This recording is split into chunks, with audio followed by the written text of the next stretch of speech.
যেসব জেলায় রয়েছে বৃষ্টির সম্ভাবনা, এবার বাড়বে তাপমাত্রা, আসছে শৈত্যপ্রবাহ, রয়েছে ঘন কুয়াশার পূর্বাভাস। আসসালামু আলাইকুম প্রিয় দর্শক, সবাইকে আমন্ত্রণ জানাচ্ছি এই মুহূর্তে পাওয়া আবহাওয়ার গুরুত্বপূর্ণ নতুন আপডেটে। সবার আগে আবহাওয়ার সঠিক খবর পেতে আমাদের চ্যানেলটি সাবস্ক্রাইব করে রাখুন এবং কে কোন জেলা থেকে দেখছেন অবশ্যই কমেন্ট করে জানিয়ে দিন।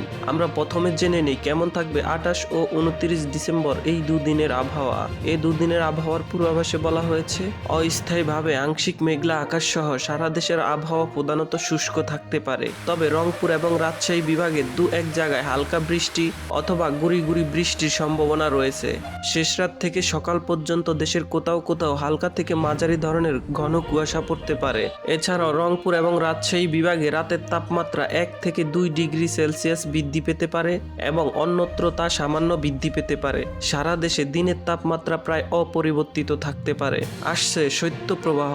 জানুয়ারির মাঝামাঝি সময়ে দেশের উত্তর অঞ্চলে আসছে শৈত্যপ্রবাহ, যেটা নিয়ে আমরা পরবর্তী ভিডিওতে বিস্তারিত জানিয়ে দিব ইনশাআল্লাহ। এছাড়াও গত 24 ঘন্টায় সর্বোচ্চ তাপমাত্রা ছিল আমবাগান 30 ডিগ্রি সেলসিয়াস এবং সর্বনিম্ন তাপমাত্রা ছিল তেঁতুলিয়ায় 9.5 ডিগ্রি সেলসিয়াস। সামুদ্রিক আবহাওয়া। বর্তমানে দেশের সকল নদ নদী স্বাভাবিক অবস্থায় রয়েছে, তাই কোথাও কোনো সতর্ক সংকেত নেই। তবে দেশের নদ নদী অববাহিকায় মাঝারি থেকে ঘন কুয়াশা পড়তে পারে। ঘন কুয়াশার কারণে দৃষ্টি সীমানা 500 মিটার বা কোথাও কোথাও তার চেয়েও কম হতে পারে, তাই এইসব এলাকার নৌযান সমূহকে সাবধানে চলাচল করতে বলা হয়েছে। তো প্রিয় দর্শক, ভিডিওটি ভালো লাগলে লাইক, শেয়ার, সাবস্ক্রাইব করে আমাদের সঙ্গেই থাকুন এবং ভিডিওটি দেখার জন্য আপনাকে অসংখ্য ধন্যবাদ।